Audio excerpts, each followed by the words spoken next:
ডাহা ফেল করলো exit pole, 110 নম্বর পেলো বলাই চলে। কেন এক্সিট পোল ফেল করলো সে নিয়ে আলোচনা করবো। আমাদের সঙ্গে রয়েছেন শঙ্খদীপ দাস। আপনাদেরকে প্রথমেই জানতে চাইবো কেন এক্সিট পোল ফেল করলো। দেখো, এক্সিট পোল তো বেদবাক্য নয়। অতীতেও দেখা গেছে যে বহুবার এক্সিট পোল ভুল প্রমাণিত হয়েছে, কিন্তু গত 10 বছর বা 15 বছর ধরে আমরা দেখছি যে একটানা বেশ কিছু প্রতিষ্ঠান সঠিকভাবে পূর্বানুমান করতে পারছে। যে ধরো তুমি আমরা এই নভেম্বর মাসেই দেখেছি যে 3টে রাজ্যের ফলাফল, মধ্যপ্রদেশ, রাজস্থান, ছত্তিশগড়, সেখানে দেখেছি অ্যাক্সিস মাই ইন্ডিয়ার সঠিক ফলাফল দিয়েছিল, পূর্বানুমান করতে পেরেছিল। চাণক্যকে আমরা দেখেছি সঠিক পূর্বানুমান করতে পেরেছিল। আবার আমরা দেখেছি 2021 সালে পশ্চিমবঙ্গের যে ভোট ফলাফল, সেটা নিয়ে বেশ কিছু এক্সিট পোল রংলি প্রেডিক্ট করে। আবার কয়েকটি এক্সিট পোল ছিল কিন্তু পশ্চিমবঙ্গের 2021 সালের ফলাফলও রাইটলি প্রেডিক্ট করেছিল। কিন্তু কোয়েশ্চেন রিমেন্স যে এই এক্সিট পোল এত ডাহা ফেল করে গেল কেন? কারণ আমরাও যেদিনকে এক্সিট পোল প্রকাশ হয় সেদিনকে আমরা দুটো এক্সিট পোলের উপরে খুব গুরুত্ব দিয়েছিলাম। একটা হচ্ছে চাণক্য, টুডেস চাণক্যর এক্সিট পোল, 2 নম্বর হচ্ছে অ্যাক্সিস মাই ইন্ডিয়ার এক্সিট পোল।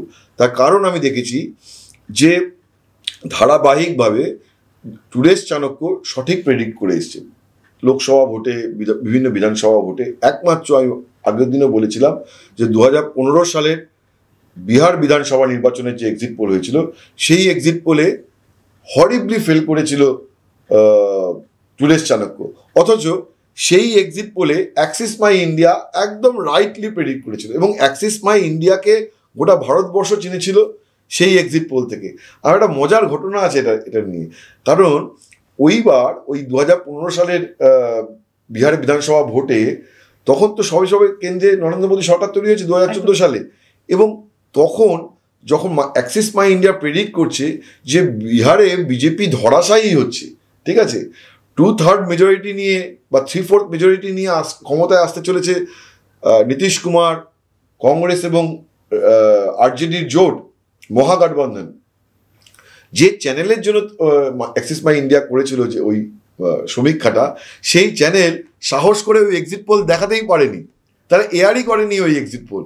তখন রাগে, দুঃখে এবং অভিমানে এই প্রদীপ গুপ্তা, মানে অ্যাক্সিস মাই ইন্ডিয়ার যিনি কর্ণধার, তিনি সেটাকে সোশ্যাল মিডিয়ায় আপলোড করে দিয়েছিলেন। দেখা গেল হুবহু মিলে গেছিল প্রদীপ গুপ্তার সেই পূর্বানুমান। তো তার ফলে অ্যাক্সিস মাই ইন্ডিয়ার কিন্তু সঠিক প্রেডিক্ট করার পূর্ব অভিজ্ঞতা রয়েছে, এবং তারপরে আমি দেখেছি ধারাবাহিকভাবে বিভিন্ন ভোটে অ্যাক্সিস মাই ইন্ডিয়া কিন্তু রাইটলি প্রেডিক্ট করে। কিন্তু এইবারে ভুল হলো কেন? দেখো, আমি তো ওদের যে সার্ভে প্রক্রিয়া তার সঙ্গে আমি তো জুড়ে ছিলাম না, তার ফলে আমার এক্স্যাক্ট কারণটা ভাবে বলা মুশকিল, ঠিক আছে। বা চাণক্যরও যে প্রেডিকশান তার সঙ্গে তো প্রক্রিয়ার সঙ্গে আমি জুড়ে ছিলাম না, আমার এক্স্যাক্ট কারণটা বলা মুশকিল। কিন্তু আমি ধারণা করতে পারি একটা বিষয়, আমি বলছি না যে একটা পপুলার পারসেপশন তৈরি হচ্ছে, সেটা পলিটিক্যাল অ্যালিগেশনই বলতে পারে। যেমন মমতা বন্দ্যোপাধ্যায় বলেছেন যে বিজেপি টাকা দিয়ে করিয়েছে, ঠিক আছে, আজকেও বলেছেন, এবং অনেকেই বলছে, কংগ্রেসও বলেছে যে এইটা হচ্ছে তৈরি করা এক্সিট পোল, যাতে করে স্টক মার্কেটে একটা বায়বীয় অবস্থা তৈরি করা যায় এবং সেখান থেকে ট্রেডিং করে বিজেপির বন্ধু সংস্থাগুলো যেন মোটা মুনাফা কামাতে পারে। তো এইটা সত্যি আমার জানা নেই, এটা তো অভিযোগ, ঠিক আছে, এটা তো তদন্ত সাপেক্ষ। আমার একটা কারণ যেটা মনে হচ্ছে, এটা আমি টিপিক্যাল ফেনোমেনন আমি 2004 সালের লোকসভা ভোটের সময় দেখেছিলাম। 2004 সালের লোকসভা ভোটেও তামাম এক্সিট পোল বলেছিল যে বাজপেয়ী সরকারে কামব্যাক হচ্ছে হিউজ ম্যান্ডেট নিয়ে, এবং কেউ বলেছিল যে কারণ তখন তো বাজপেয়ী সরকার কেন্দ্রের জোট সরকার বাজপেয়ী চালাতেন, তো তারা বলেছিল যে ইভেন অটল বিহারী বাজপেয়ী এবার একক বৃহত্তম সংখ্যাগরিষ্ঠ দল হিসেবে বিজেপি নির্বাচিত হবে এবং একক সংখ্যাগরিষ্ঠতা পেয়ে যাবে বিজেপি। তার কারণ হচ্ছে যে এই যে ভারত উদয়, ফিল গুড নিয়ে বিজেপি প্রচার করেছিল, শহরাঞ্চলে কি হয়েছে যে দেখো এক্সিট পোলে তো গিয়ে যে যারা বুথ ফেরে ভোট দিয়ে বুথ থেকে বেরিয়ে আসেন, সঙ্গে সঙ্গে তাদের এই প্রশ্নটা করা হয় না যে আপনি কি বিজেপিকে দিয়েছেন ভোট, আপনি কি তৃণমূলকে দিয়েছেন, আপনি কি কংগ্রেসকে ভোট দিয়েছেন, এভাবে প্রশ্ন করা হয় না। কারণ এভাবে প্রশ্ন করলে কেউ বলেনও না, কারণ ভোটটা একটা গোপনীয় বিষয়। আমি কাকে ভোট দিয়েছি আমি কেন তোমাকে বলতে যাবো? তখন ওই জন্য কিছু সাইকোলজিক্যাল প্রশ্ন করা হয়, যেমন ধরো আপনার কি মনে হয় কেন্দ্রে কারা সরকার গঠন করবে, পশ্চিমবঙ্গে কারা সরকার গঠন করবে, এখানে আপনার মনে হয় যে লোকসভা ভোটে কি ইস্যু প্রাসঙ্গিক, ঠিক আছে, নরেন্দ্র মোদীকে না রাহুল গান্ধীকে, কাকে আপনার প্রধানমন্ত্রী পদে বেশি পছন্দ। তো এই ধরনের প্রশ্ন করে একটা মানসিকভাবে বুঝে নেওয়ার চেষ্টা হয় যে সেই ব্যক্তি কাকে ভোট দিয়েছে। তো এইখানে কিছু প্যারামিটার আছে এই ধরনের প্রশ্নগুলো, তো তার থেকে তারা বুঝে নেওয়ার চেষ্টা করে। এটা একটা সাইন্টিফিক প্রসিডিওর যে তার থেকে বুঝে নেওয়ার চেষ্টা করে। এইবারে যেটা ভোটে হয়েছে যে দেখো, যে মানুষটা বুথে গিয়ে বিজেপিকে ভোট দেয়নি তাকে তুমি বাইরে এসে জিজ্ঞাসা যদি করো যে সরকার কে গঠন করবে, বিজেপি। একদমই। তুমি দেখো, তুমি এক্সিট পোলের পরের দিন এবং ঐশী, আমাদের সাংবাদিক ঐশী মুখোপাধ্যায়, ও গিয়ে গতকাল সাধারণ মানুষের সাথে কথা বলেছেন এবং আমরা র্যাপিড ফায়ার করেছি যে কে জিতবে। তুমি দেখবে যে অধিকাংশ লোকই বলছে হ্যাঁ বিজেপি, কারণ হ্যাঁ বিজেপি তো আসবে বলে মনে হচ্ছে। তার মানে কি, তার মানে কি একটা কোনো একটা জায়গায় বিজেপি সেই পারসেপশন ক্রিয়েটে সফল হয়েছিল যে বিজেপি আসবে, বিজেপি আসবে, বিজেপি আসবে, ঠিক আছে। তো ফলে যে মানুষটা, মানে আমি আমার সহকর্মী, আমি নাম বলবো না অবশ্যই, আমি আমার সহকর্মীর সাথেও কথা বলছিলাম, তো সে আমাকে এই প্রশ্নটাই করেছিল যে এক্সিট পোল তো এরকম বলছে, এটা কি ঠিক হবে? তখন আমি তাকে এই প্রশ্নটাই করেছিলাম যে তুমি যদি আজকে কাকে ভোট দিয়েছো, নিশ্চয়ই তুমি হয়তো বিজেপি, তাকে আমি তোমায় চিনি, তুমি হয়তো বিজেপিকে ভোট দাওনি, কিন্তু তোমাকে যদি বুথ থেকে বেরোনোর পরে কেউ প্রশ্ন করে যে কেন্দ্রে কে সরকার গঠন করবে, তুমি বলবে যে বিজেপি, তুমি বলতেই পারো। বা পশ্চিমবঙ্গে মনে হচ্ছে কারা এগিয়ে আছে, তুমি বলতে পারো যে হাওয়া তো মনে হচ্ছে যে একটুখানি বিজেপি এত তামঝাম করছে, তো এরকম। তো ফলে সেখান থেকে যদি কেউ ধরে নেয় যে তুমি বিজেপিকে ভোট দিয়েছো, তাহলে তো ভুল প্রমাণিত হবে, একদমই, তাই না? তার ফলে হচ্ছে যে এই যে মুড, এই যে অ্যাটমসফিয়ার তৈরি করা হয়েছিল যে বিজেপি আসছে, বিজেপি আসছে, বিজেপি আসছে, কোনো না কোনোভাবে সেইটা এক্সিট পোলের ওপর একটা রং, একটা ইম্প্যাক্ট তৈরি করে। তার কারণ হচ্ছে যে মানুষ বিজেপিকে ভোটও দেয়নি, সেও বাইরে বেরিয়ে এসে বলেছে বিজেপি তো মনে হচ্ছে সরকার গঠন করে ফেলবে, এই তো মনে হচ্ছে এখানেও বিজেপি। তো এইটা একটা পরিস্থিতি তৈরি হতে পারে, যে কারণে আজকে আমার সত্যিই দেখে খারাপ লাগছিল যে প্রদীপ গুপ্তা, যিনি অ্যাক্সিস মাই ইন্ডিয়ার কর্ণধার, তিনি একটি চ্যানেলে বসে হাওয়া করে কাঁদছিলেন। কারণ তার প্রতিষ্ঠান শুধুমাত্র এক্সিট পোল করে না, অ্যাক্সিস মাই ইন্ডিয়া বিভিন্ন কর্পোরেট সংস্থা বা অন্যান্য প্রতিষ্ঠানের জন্য তারা সমীক্ষা চালিয়ে থাকে, কারণ মার্কেট রিসার্চ তারা করে থাকে। ফলে তাদের একটা ক্রেডিবিলিটি, তাদের একটা গুডউইল, সেইটা আজকে অ্যাট স্টেক হয়ে গেল না। কারণ এবং আজকের পরে অন্তত আগামী 1-2 বছর এক্সিট পোলের উপরে কেউ বিশ্বাস করবে না। কারণ এই যে ভয়াবহ এক্সিট পোলের যে পরিণতি আমরা দেখলাম, যে এক্সিট পোল বলছে 400 ছুঁয়ে ফেলবে নরেন্দ্র মোদী, অথচ দেখা গেল যে মানে 400 ছুঁয়ে ফেলবে এনডিএ, অথচ দেখা গেল যে বিজেপি ইটসেলফ যে 240-এর গন্ডি পেরোতে গেলে বিজেপিকে হোঁচট খেতে হচ্ছে। তো এইটা তো একটা ভয়াবহ না, এর থেকে হরিবলি রং আর কিছু হতে পারে না। তো ফলে এই যে আজকে এই যে এক্সিট পোল ভুল হলো, সেটা সামগ্রিকভাবে একটা এক্সিট পোল প্রক্রিয়ার উপরেই একটা প্রশ্নচিহ্ন তৈরি করে দিল এবং বিশ্বাসযোগ্যতা নিয়ে একটা প্রশ্নচিহ্ন তৈরি হয়ে গেল।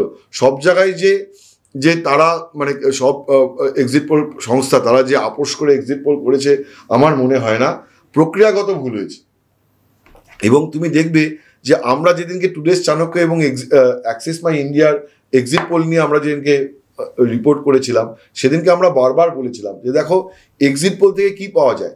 এক্সিট পোলে একটা বড় স্যাম্পল সাইজ বা একটা স্যাম্পল সাইজের সাথে কথাবার্তা বলে একটা মুড বোঝার চেষ্টা করা হয়, ঠিক আছে, যে মানুষ কোন দিকে, অমুকের দিকে না তমুকের দিকে।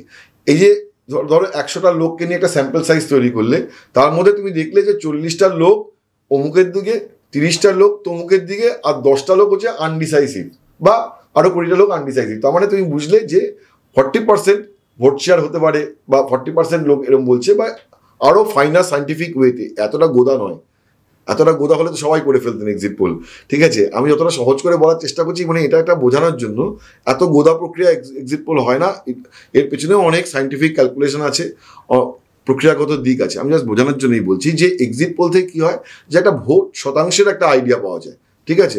এবং এই ভোট শতাংশ থেকে, আমরা সেদিনকেও বলেছিলাম, এই ভোট শতাংশ থেকে নাম্বার অফ সিটস একদম সে আসা, সেটা একটা জটিল ক্যালকুলেশন। এই জায়গাটাতেই মেন ত্রুটিটা হয় হচ্ছে এই ভোট শেয়ার থেকে।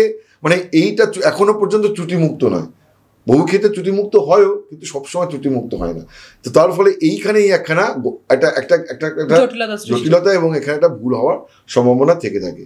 তো এবারের এক্সিট পোলে সেই জায়গাতে একটা সমস্যা হতে পারে, বা আমার ব্যক্তিগতভাবে ধারণা ওই যে একটা যে একটা পারসেপশন বিল্ড করা হয়েছিল, সেইটাই একটা মানে একটা প্রভাব ফেলেছে, যে কারণে এবারে এক্সিট পোল হচ্ছে ফেল করলো, ঠিক যেমন 2004 সালে হয়েছিল।